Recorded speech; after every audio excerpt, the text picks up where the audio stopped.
Good day to you, my friends. It is I, Justin Hawkins, and this is Justin Hawkins Rides Again. Today I'm going to talk about one of my favourite albums of all, A Northern Soul by the band The Verve. I sort of mentioned it in passing a bit when I sort of talked about the phenomenon of Bittersweet Symphony a little while ago.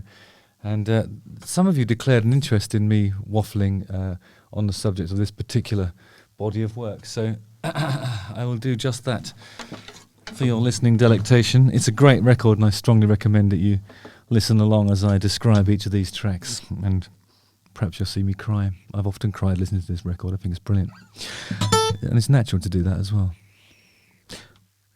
Justin Hawkins rides again.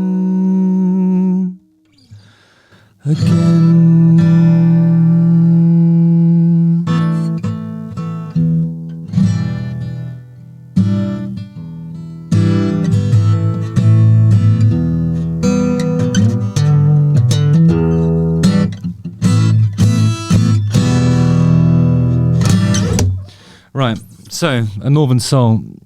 When did this record come out? 1995. So yeah, I was actually at college at that time. Up north I was, and just loved this record. It really spoke to me. I think it took a couple of listens actually, because at first glance, one or two of the songs are sort of bit samey, bit similar-ish in tempo and key and everything. There's not too much variety in that respect, and sometimes, unless you find the vibration of this record and this collection of songs, it can be it just sort of washes over you a bit. But once you're into it, it never leaves you, honestly. This is a really abiding love that I have for this album. The first track, A New Decade. Oh my God, I love this song. I mean, it's so simple.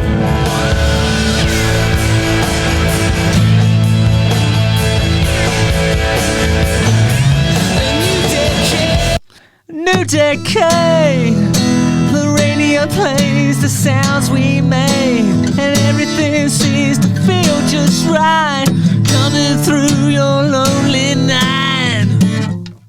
I mean, that's how somebody else would probably sing it, but it's just really straightforward. It seems to be E, D, A, and a really impassioned northern bloke going on about a new decade. It's awesome. What more do you want?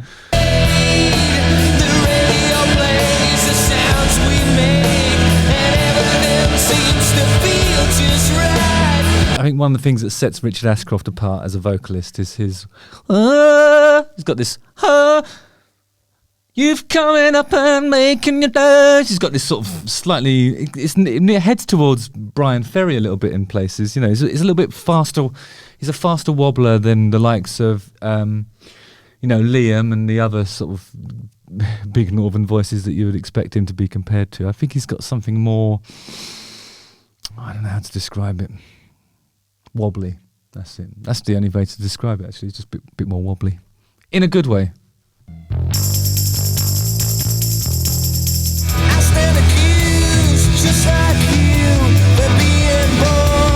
So you get another song that's in a similar sort of tempo. Seems to be in E as well, but maybe it's E minor.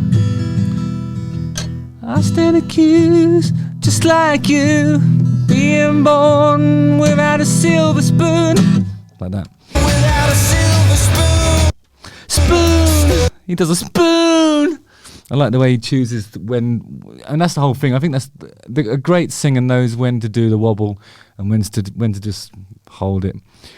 You know, when I'm talking about the greats, I mean, I'm putting him up there with the Michael Hutchinses and people like that. You know, just people who know when to hit you with an anguished cry and when to sort of give you some finesse and wobble. It was definitely, there was a lot more going on with his vocal than I think a lot of people gave him credit for, really. It's over, who knows?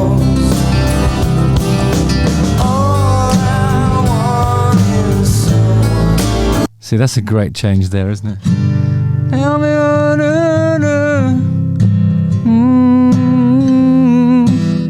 was I in it?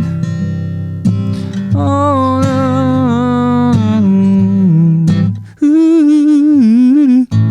oh yeah.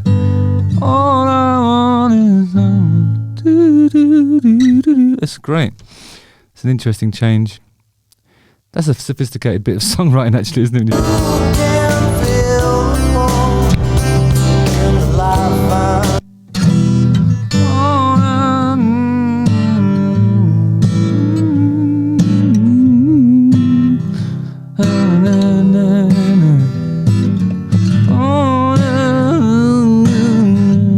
It's great. It's beautiful. That is.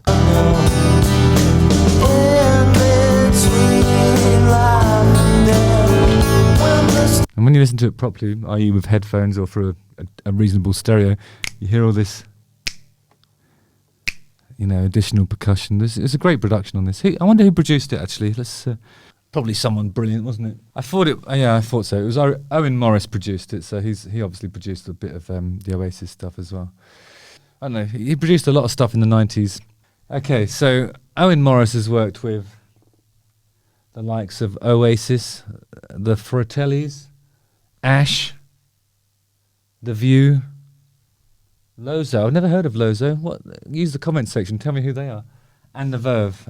He's kind of synonymous with that sort of mid to late 90s sound of British rock, really. Well, actually all of the 90s, I would say.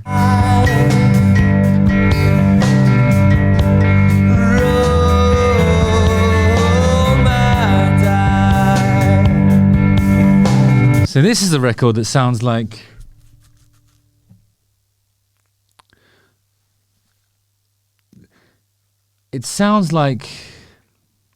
they don't care whether they sell millions of records or not when they write these songs. It's really ponderous, meandering,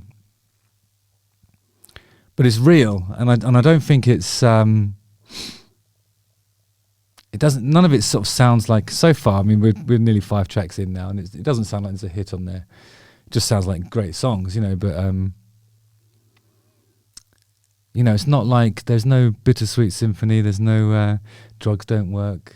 It's not. It's not like one of those records where you think, oh, there's the single. And I think it's brilliant for it. That's actually probably why I like it more. Maybe it's one of the reasons why I like it more. It's not just some singles and fillers. It's just a really great body of work. It's got a singer that's singing from the heart and a guitar player that's more than likely fond of Mary Jane's Laughing Tobacco, and it's a better album for it. It's really atmospheric, and it doesn't sound like they're trying to set the world on fire. Oh, it's brilliant. It really is.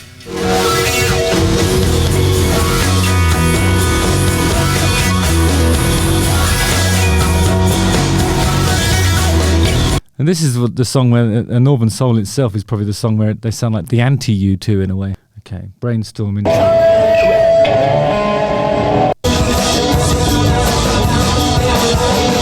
Yeah, it's almost like a dance wig out, that stuff, isn't it? Oh dear. Listen to that. It's beautiful.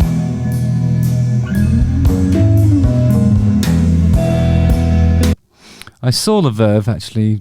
I saw them. The first time I saw them was at the end of this campaign, and then I saw them maybe just after the next Urban Hymns came out. Stuff like this is, there wasn't anybody else that was doing this as well.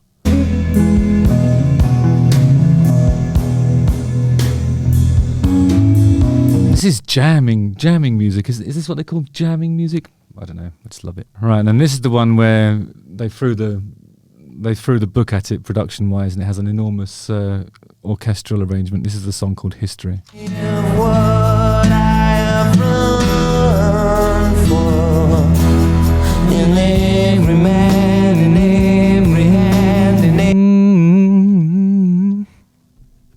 I mean, I think it's an amazing sounding song, but it still doesn't have that sort of.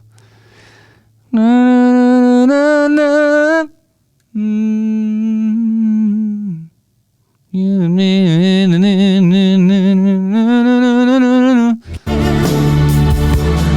these feelings should not be in a man. I don't know. It just sounds amazing, and for me, it's probably not the best song on the record. Yeah, this one might be there.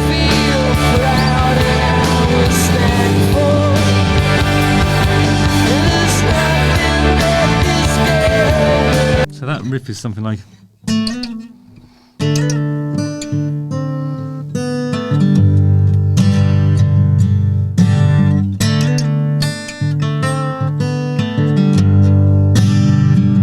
But it's basically D.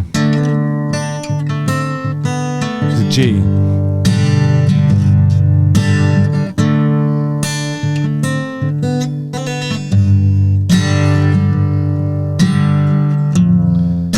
Is that where it goes? It goes.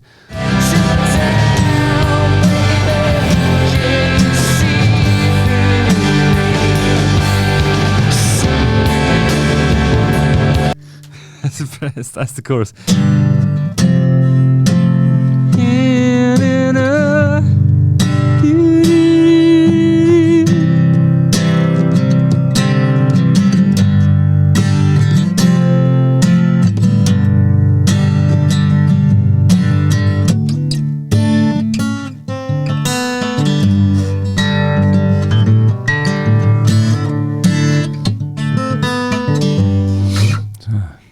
Brilliant.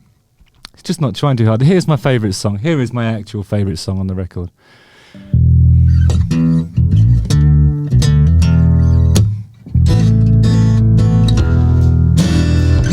Because it has that chord that I adore.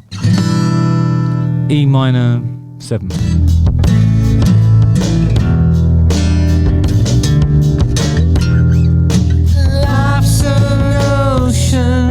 I really like The Ocean by Led Zeppelin, Life's an Ocean. I like anything by Billy Ocean. I think it's just, this connects with me because, you know, I was brought up beside the ocean. Well, the North Sea. Too much commotion.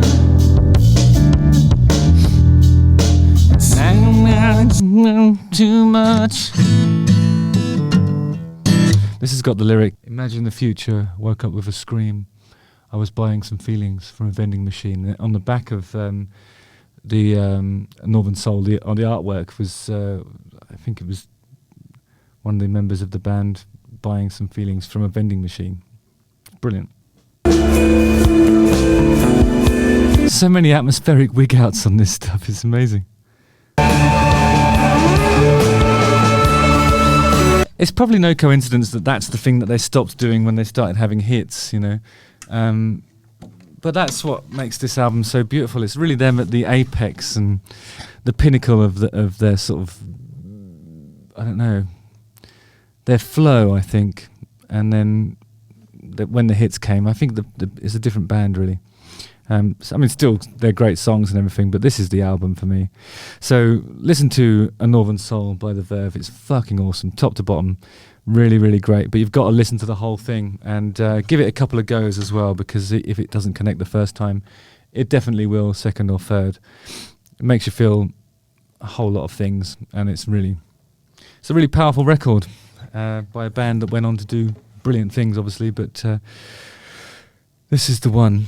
This is the record, guys. Justin Hawkins writes again.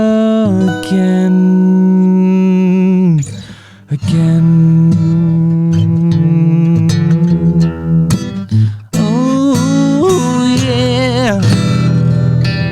Don't forget to like, subscribe, hit the bell for notifications, and watch one of these two videos. And I'm going to pop this right back there. Good night, my precious. Good night, you guys.